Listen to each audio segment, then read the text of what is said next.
Sí, me han agradado mucho las dos exposiciones, pero me parece que podríamos agregar a la problemática de la ciencia jurídica la compartimentalización de espacios, porque las cosas tan lúcidas que ha dicho el colega están en algunas corrientes muy explícitas desde hace muchos años. Por ejemplo, en la corriente tridimensionalista, sería bueno que esas perspectivas de integración se consideraran porque tal vez sean de alguna utilidad. Así que yo los felicito, pero me gustaría más diálogo entre las corrientes.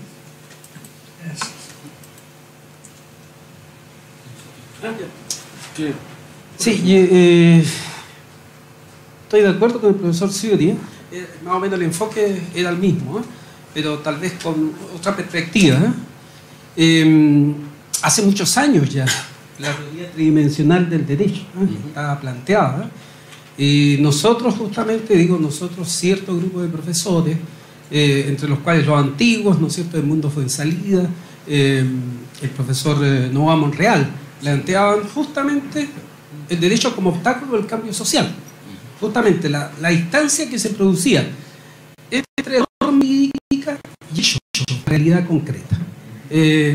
Era brutal Novoa Monreal al decir que cuando se iniciaba el estudio y al final salía promulgada la ley, estaba empatada con la realidad social. Pero después, con el tiempo, se producía una brecha que nadie lograba, ¿no es cierto?, contener. Y de ahí entonces generaba eso el desuso del derecho, la poca eficacia y todo lo demás. Entonces, de esa perspectiva, entonces, norma, hecho y valor está contenida en sí en la teoría tridimensional. De hecho, dentro del pluralismo de paradigma que usted señala, profesor, está pluralismo interdisciplinar. No, pluralismo de paradigma, sí. Sí. Está el tema de las teorías críticas del derecho. Claro, y las teorías críticas justamente nacen de Herbert Marcuse, de Hals, de ya un cuestionamiento a ese tipo de discurso del poder jurídico que planteaba la profesora. Entonces, ojo, yo creo que ahí hay que considerar, ¿no es cierto?, todo este planteamiento que se hace. Es un planteamiento que después recoge toda la teoría crítica del derecho.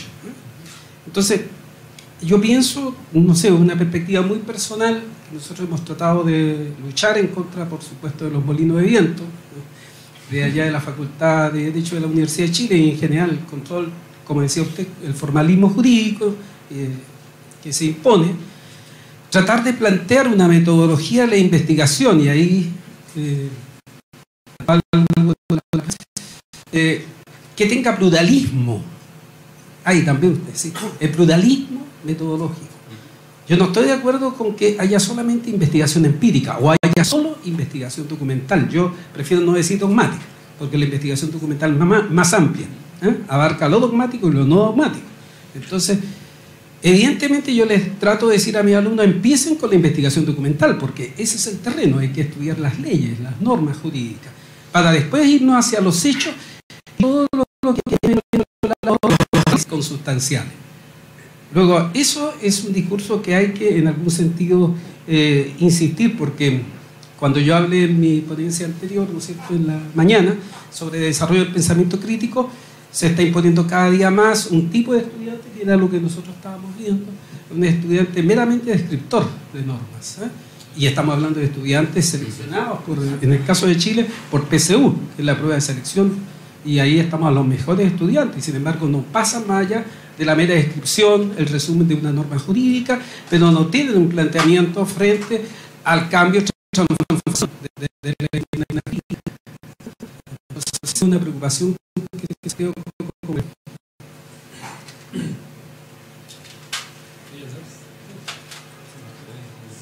Si les parece, hacemos 3 preguntas y después alguna más. Muchas gracias.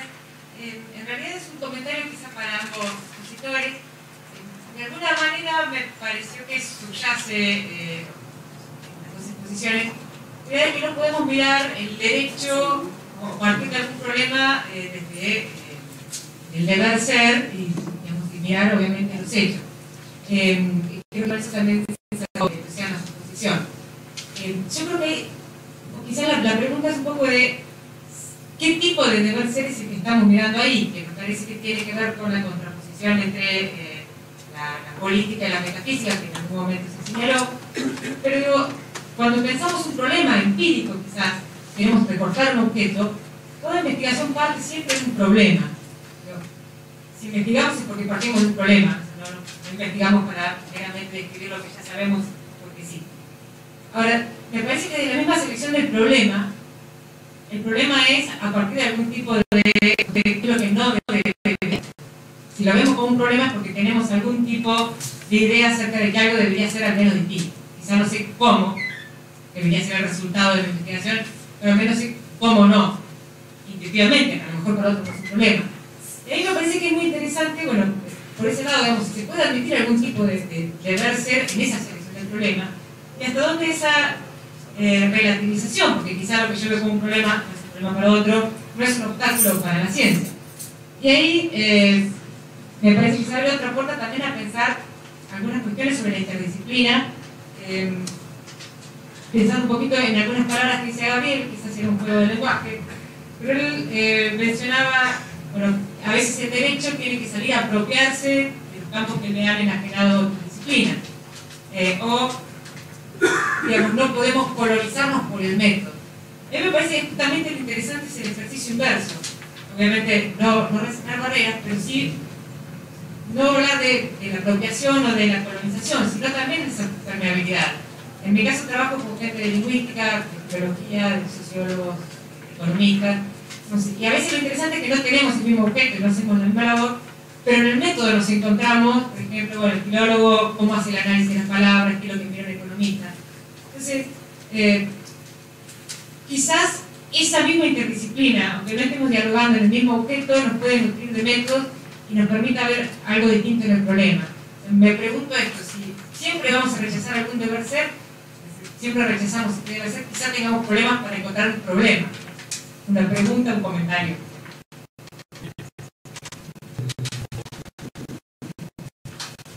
Bueno, empiezo yo. Voy a empezar por la última reflexión.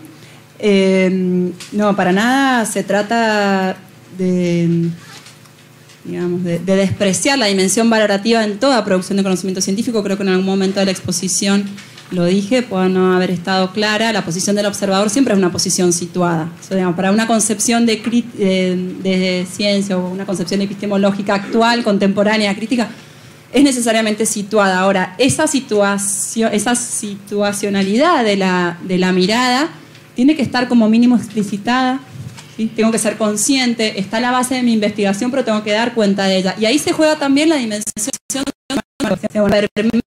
teoría, permea todo el diseño de la investigación, sí, pero por eso tiene que estar explicitada, que es lo que no sucede muchas veces en lo que yo caracterizo como un tipo de ejercicio dogmático tradicional no científico. Y entonces ahí quizás mi intención no ha sido desprestigiar la dogmática, sino justamente poder mostrar que hay ejercicios dogmáticos, podríamos decir, que pueden validarse científicamente y otros que no. Y aquellos que puedan validarse científicamente probablemente puedan ser publicados en revistas indexadas y demás, porque pueden pasar. El problema a su vez está en que en general en nuestra formación como abogados no somos instruidos para eso, para reflexionar epistemológicamente. No hay reflexión epistemológica prácticamente, porque eso siempre parece una abstracción, un tipo de abstracción a la que los abogados no podemos acceder. Podemos acceder a otras metafísicas, no a esa. Entonces creo que ahí responde un poco. No iba en pos de concebir una ciencia neutral en absoluto, sino ubicarla en el lugar en el que está y saber qué estamos haciendo cuando hacemos lo que hacemos. Creo que eso es básico para un ejercicio. Y otra cuestión, un pequeño comentario en relación a los comentarios del profesor Ciro Caldani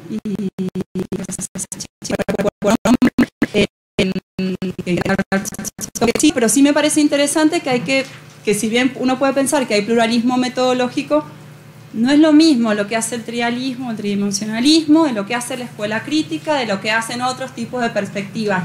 Y me parece que también hay que afinar un poco ahí las herramientas que usamos. Como yo vengo un poco más de la teoría crítica, sí siento esa necesidad, incluso al interior de la teoría crítica, no todo es Escuela de Frankfurt, no todo es cantidad de estudios teóricos en el campo de la crítica, no para nada escriben al marxismo o cierto modelo marxista. De hecho, yo la propuesta que hacía era una clave fuertemente genealógica, si se quiere, que es otro tipo de crítica de la que se puede... Pero me parece que también dentro de los desafíos que tenemos es poder precisar los supuestos teóricos con los que trabajamos para producir el conocimiento que producimos.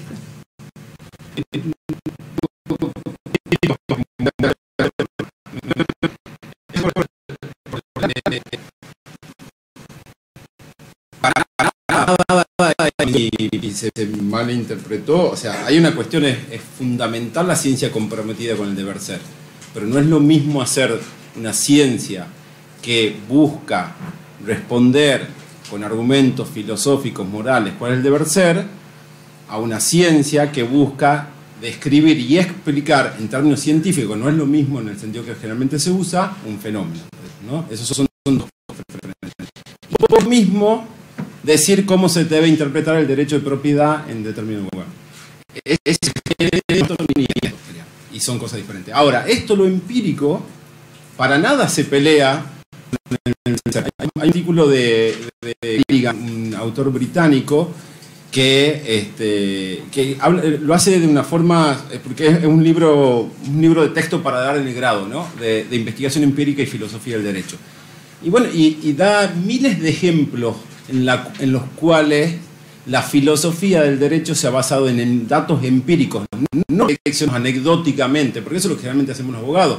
Tenemos un argumento y buscamos los hechos que nos justifican. No, al revés, es no tener una claridad, buscar los hechos y construir la teoría, diríamos. Entonces, ese deber ser está íntimamente relacionado. Y lo segundo, que a mí me pasa que cuando lo hago con estudiantes, me acuerdo que a mí me pasó con mi director de tesis,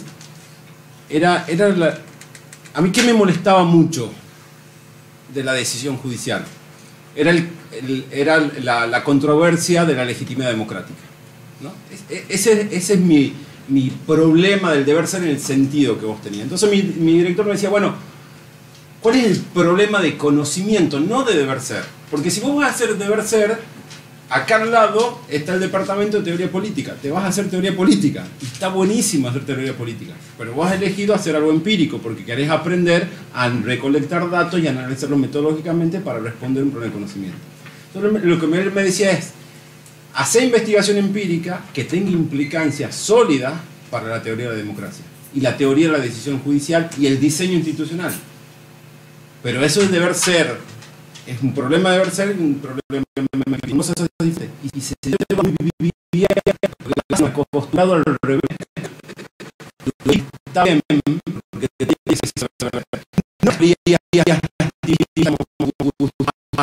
Rayol y Habermas o lo que queramos. No, nació en el dogmatismo jurídico formal, donde nos han enseñado que lo empírico puede ser manipulado por nuestros argumentos de deber ser. Y ese ha sido el problema. Entonces no voy en esa línea, sino quiero rescatar la idea de deber ser para motivación de ciencia en todo sentido. Y respecto a lo que decían los dos colegas sobre la teoría tridimensional, sí, a ver, yo he tratado de hacer una simplificación y una presentación lo más simplista posible para mostrar que hay diferentes lentes. Hay anteojos rojos, hay anteojos verdes, anteojos azules, y esos son los paradigmas. Los tenemos que ver cómo los incorporamos nosotros en nuestras agendas de investigación. Y tomo lo de la teoría tridimensional, son los primeros papers que uno ha leído, digamos, básicamente cuando empezaba a incomodarse con el formalismo jurídico. Entonces sí lo tomo, nada más que bueno, lo pasé un poco por encima, y sí la aclaración un poco de que cuando yo propongo estas pluralismos de paradigmas, no es para desplazar. No, yo reconozco que es necesario que y me parece válido y me gusta leer mucho, o sea, es una cuestión natural de que uno se involucra con cierta dogmática formalista, con cierta dogmática más filosofía del derecho, y también con estudio empírico. Es cómo hacemos lugar, no para desplazar, sino para incorporar, diríamos. Y en la última hace una mención que creo un poco más, que es más fina de detalle, diríamos, de esto de teoría crítica y Luciana se adelantó, o sea, no es lo mismo la francesa, no es lo mismo la inglesa, y he mencionado los estudios críticos del derecho porque es la más conocida en Argentina. Bueno, no es la más conocida, en algunos ámbitos es más conocida, entonces me parecía que era, si yo mencionaba teoría crítica, los mencionaba ellos y había la audiencia va a estar familiarizada. Pero en líneas generales eso. Muchas gracias. Bueno, muchas gracias. Por razones de tiempo me piden que cerremos el panel para darle lugar al panel siguiente, así que le agradecemos a ustedes.